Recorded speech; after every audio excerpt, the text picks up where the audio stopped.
من ذا الذي يقرض الله قرضا حسنا فيضاعفه له أضعافا كثيرة والله يقبض ويبسط وإليه ترجعون.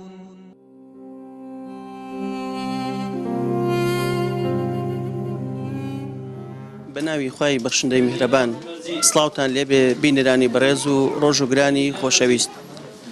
بەرنامەی بەخشین لە مانگی پڕخێر و بەرەکەتی ڕەمەزان بەردەوامە لە گەیاندنی هاوکاری و کۆمەچەکانی ئێوەی بەخشندە و دڵسۆزی هەژاران.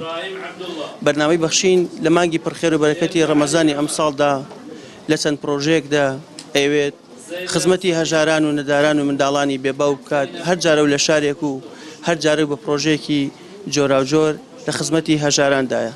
ئەمڕۆ بەرنامەی بەخشین لە شاری کەرکووک 100 خانەوادەی هەژار و نەدار بەسەر دەکاتەوە بۆ ئەوەی بەشێک لە مەینەتی و ناڕەحەتی و ناخۆشیەکانی ژانیان کەم کاتەوە. بەرنامەی بەخشین تەنها بۆ شاری کەرکووک بڕی 10 ملیۆن دینار دابەش دەکات بەسەر 100 خانەوادەی منداڵی بێباوک و هەژار و نەدار. ئومێد دەکەین بە هاوکاریەکانی ئێوە بتوانین دڵی بەشێک لە مناڵی بێباوک و هەژارەکان خۆش بکەین. چەند ساتێک لەگەڵمانە بن.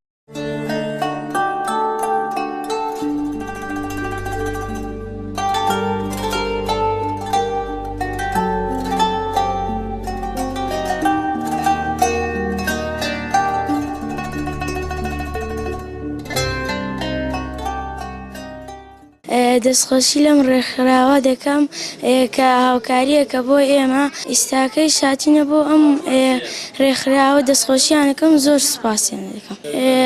خێرخوازان و هاوسێکانمان یارمەتیمانەدەن و زۆر سوپاسیانەکەم.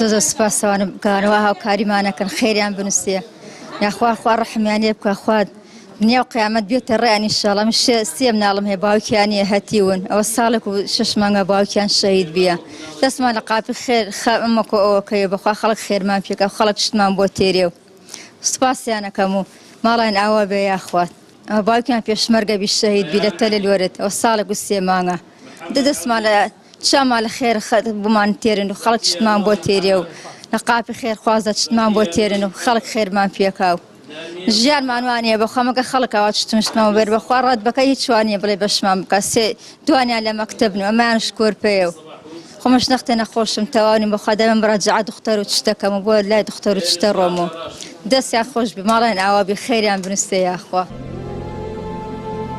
بەخشین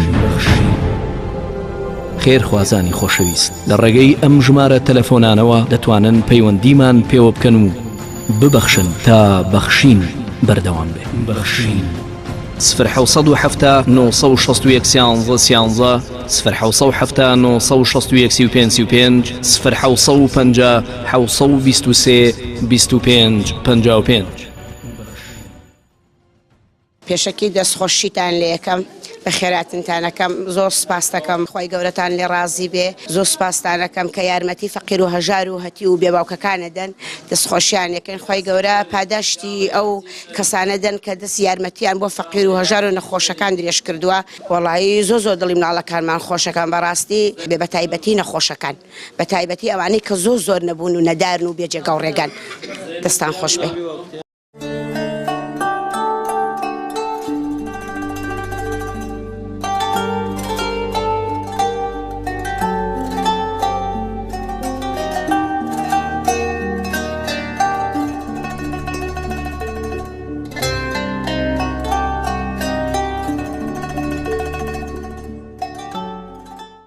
زۆر بەخێراتنی ئەم کەناڵە بەڕێزداکەم کەناڵی بەخشین ئینشاءالله سەرکەوتوو بێ هیوادارم هەموو کاتێ ئاوا خزمەتی مناڵە بێباوکەکان و فەقیرەکان و نەخۆشەکان بکەم. کەناڵێکی زۆر سەرکەوتووە من بەنسبەی منەوە من پیاوەکەم زۆر نەخۆشە هیوادارم ئەم کەناڵە سەرکەوتوو بێ ماڵان ئاوا بێ ئینشاءالله خوا لێیان ڕازیە بێ کە هاوکاری منەکەن بۆ ئەوەی پیاوەکەم چاک بکەمەوە ئینشاءالله خوا ڕزقی ئەو هاوکاریانە شەکەن کە هاوردیانە بۆ ئێمە ئەیدەنە دەست ئێمە خوا لە ئێوەش ڕازی بێ، خوا جەزای خێرتان بداتەوە. هیچ باش نییە ژیانمان، بەش وەڵای ئەم هاوکاریان کردو زۆر ئەمڕۆ من دڵم خۆشە.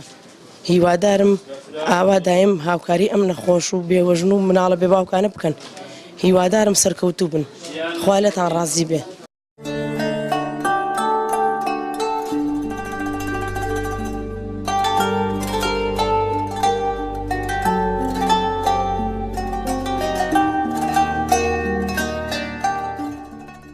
یا ڕەبی بەخشین خوا لیان بەزیادکە بە تایبەتی کۆمەکی فەقیر و هەژار و بێباوکانەکەن، خوا خێریان بنووسێ، خوا ئەدر و باداشتیان داتەوە، خوا لیان بەزیادکە. بەعام خەڵکەکە ئەزانێم عالەمە زۆر فەقیرە، بە تایبەتی بێباوکەکان، بە تایبەتی یەخسیرەکان. یا ڕەبی خوا سەرکەوتویان کە، یا ڕەبی خوایە پلەپایان زیادکە، یا ڕەبی خوایە بێ بەڵاو بێ نسیبەت بن. هەچی هاوکاری بێباوک و فەقیر و هەژارەکە لە دنیا و قیامەت خوا هاوکاریکە. یا ڕەبی قەت دەست بە کیسەی خاڵیانەکەن، ئەوەندەیەم عالەمە دوعای خێریان بۆکە خوایە بۆ ئەوانەی هاوکاریمانەکەن، بۆیان دەست یارمەتیمان بۆ درێژەکەن. یا ڕەبی خوایە قەت نانی کەم نەخۆن، یا ڕەبی خوا لە دنیا و قیامەت بیان دەیتێ. ئێمە زۆریان لێ رازین، خوایان لێ رازی بێ. وەک دڵی ئەم مناڵە هەتیوانە خۆشەکەن، مناڵی وا هەیە عەزرەتێتی قاتێکی بۆ بکڕێ، مناڵی وایە عەزرەتێتی باوکی نییە. ئەم برا بسڵمانانە، ئەم برا خێرخوازانە هاوکاریەکەن، لە دنیا و قیامەت خوا هاوکاریان کە، لە دنیا و قیامەت خوا سەرکەوتویان کە.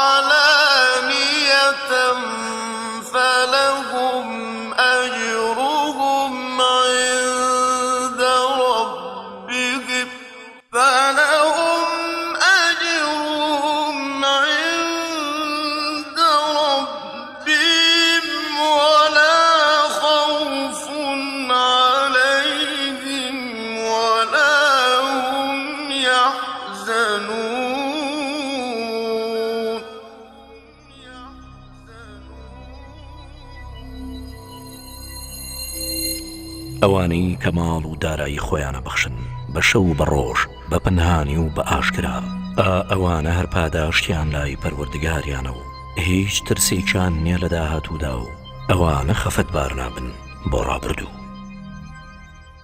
بسم الله الرحمن الرحیم. دیارە ئەمڕۆ وەکو نووسینگەی بەخشینی کەرکووک هەستاین بە هاوکاریکردنی 100 ماڵ کە بڕی 10 ملیۆن دیناریان بۆ دابین کرابوو. ئەم 100 ماڵش پێکاتبوون لە منداڵی بێباوک و ماڵی هەژار و خەڵکی نەخۆش و ئەو کەسانی کە نەدار و بێموچەند. دیارە ئەمە لە درێژەی کار و چالاکیەکانی بەرنامەی بەخشینە. ئێمە ئەمڕۆ وەکو نووسینگەی کەرکووک ئەم کۆمەڵ هەژارەمان بەسەر کردەوە لە شاری کەرکووک. لێرەوە من دەستخۆشی لە ئەو خێرخوازانە ئەکەم کە وەکو قەڵایەکی قایم لە پشت بەرنامەی بەخشینەوە وەستاون کە ئێمە توانیمانە درێژە بە کارەکانی خۆمان بدەین. لێرەوە دەستخۆشی لەو خێرخوازانە ئەکەم، خوای گەورە پاداش خێریان داتەوە، خوای گەورە مۆفەقیان بکە یا ڕەبی. دیارە مەسەلەی قەیرانی دارایش تەئسیری نەکردو دەسەر ئەو خێرخوازانەی کە وەکو جوندیەکی نادیار لە پشت بەرنامەی بەخشینەوە بوونە، پاڵپشتێکی زۆر بەهێز و قایمن بۆ ئێمە کە ئێمە بتوانین چالاکیەکانی خۆمان ئەلحەمدولیلا جێبەجێ بکەین و هاوکاری خەڵکی هەژار و نەدار بکەین، بە تایبەت لە مانجی ڕەمەزاندا. زۆر دەستخۆشیان لێکم، یا ڕەبی خوای گەورە پاداشی خێران داتەوە، خوای گەورە سفرەخوانیان هەر پڕ بکە، ماڵ و منداڵن لە نەخۆشی و ناخۆشی سەلامەت بکە ئینشاءڵڵا.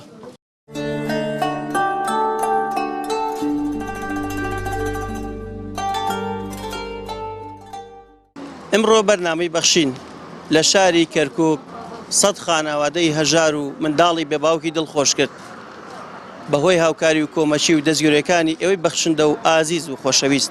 بۆی پێتان ئەڵێن ئەو چەند ڕۆژێک کە ماومانە ببەخشن بۆ ئەوی بەرنامەی بەخشین بەردەوام بێت، دڵی خەڵکانێکی هەژار و نەدار و منداڵی بێباوک خۆش بکات لە سەرجەم شار و شارشکەکانی هەرێمی کوردستان.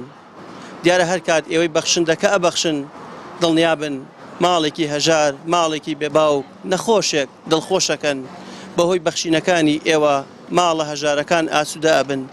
بە تایبەت ئێستا ئێمە بەرەو جەژن ئەڕۆین، چەند ڕۆژێکمان ماوە لە مانگی پڕخێر و بەرەکەتی ڕەمەزاندا بۆ ئەوی بەخشینەکانی ئێوە گەورەتر بێ لایەن خوای پەروەردیگار و منداڵە هەژار و نەدارەکانیش لە بەرەجەژندا دڵخۆش بن وەکو منداڵەکانی ئێمە و منداڵەکانی ئێوە بۆی پێتان ئەڵێن پەلە بکەن لەم چەند ڕۆژەی کە مامانە بۆ ئەوەی دڵخۆشی هەژاران و نەداران زیاتر بکەین و ئەجر و پاداشتەکەی ئێوەش گەورەتر بێت تا بەرنامەیەک تر پێتان شاد دەبینەوە بەخوای پەروەردگارتان ئەسپێرین وەسەلام عەلەیکوم وەڕەحمەتوڵڵاهی وبەڕەکاتوه